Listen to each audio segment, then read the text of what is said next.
Bonsoir Bruno, merci de vous prêter au jeu des questions-réponses pour l'opération À nous la vie. Alors vous jouez sur le stade brestois depuis 2009, on peut dire que vous êtes un petit peu l'ancien de l'équipe. Est-ce qu'il vous est déjà arrivé d'avoir envie de changer, d'aller voir si l'herbe était plus verte ailleurs? Depuis que je suis au stade brestois, en toute franchise, non. Non, parce que je vis des moments exceptionnels et depuis que je suis ici. La première année, on a connu la montée, après on a eu 3 belles saisons en Ligue 1. Et depuis que je suis ici, à vrai dire, il y a tellement de choses qui me comblent au quotidien que jamais j'ai eu cette idée en tête. C'est vrai que c'est un public qui est très chaleureux ici.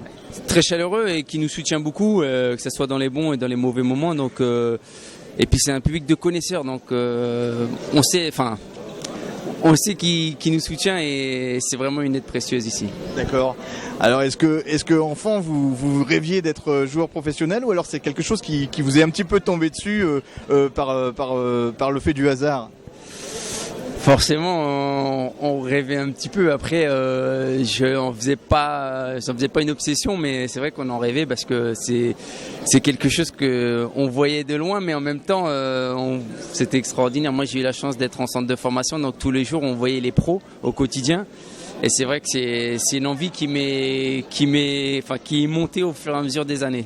Et quand c'est vraiment arrivé, je peux dire que c'était exceptionnel pour moi, c'était magnifique. D'accord. Alors vous êtes, on l'a dit, hein, vous êtes dans le club depuis 2009. Vous êtes encore jeune, mais est-ce que vous avez déjà commencé à penser à votre après-carrière de sportif de haut niveau?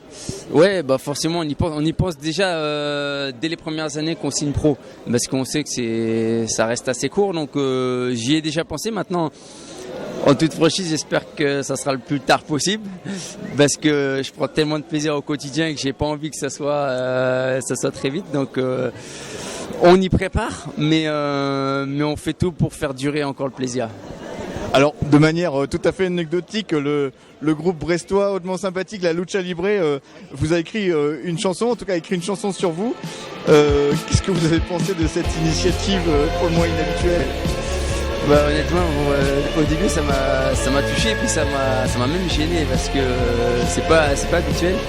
Et puis que ça tombe sur moi, ça m'a gêné. Mais après, avec le recul, j'étais vraiment flatté parce que il n'y a pas grand joueur à qui ça arrive.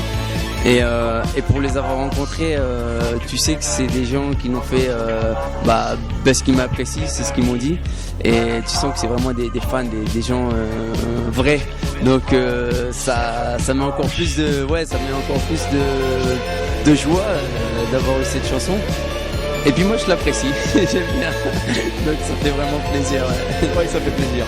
Alors par l'intermédiaire de l'opération À nous la vie, le réseau Le Sein soutient 6 jeunes athlètes qui se préparent actuellement pour les Jeux Olympiques. Est-ce que vous, en tant qu'athlète de haut niveau, c'est une expérience que vous auriez aimé connaître, l'olympisme? Ah ouais. Déjà connaître le village olympique, être vraiment dans ce parfum des Jeux, ça doit être vraiment extraordinaire. Et puis après, au-delà de ça, tu te confrontes aux meilleurs athlètes de tous les continents. Donc ça doit être vraiment quelque chose d'extraordinaire. Moi, franchement, je leur souhaite de prendre le plus de plaisir possible et d'y aller à fond, quoi. Parce que je pense qu'ils vont sortir de là vraiment contents de leur jeu, parce que c'est quelque chose de grand. C'est l'expérience d'une vie finalement. Exactement. Ouais. On se bagarre au quotidien, on essaie de faire des perfs pour ça. Et quand tu y arrives, c'est le but ultime. Donc c'est vraiment quelque chose d'immense. On leur souhaite tous bonne chance alors. Exactement. Merci Bruno.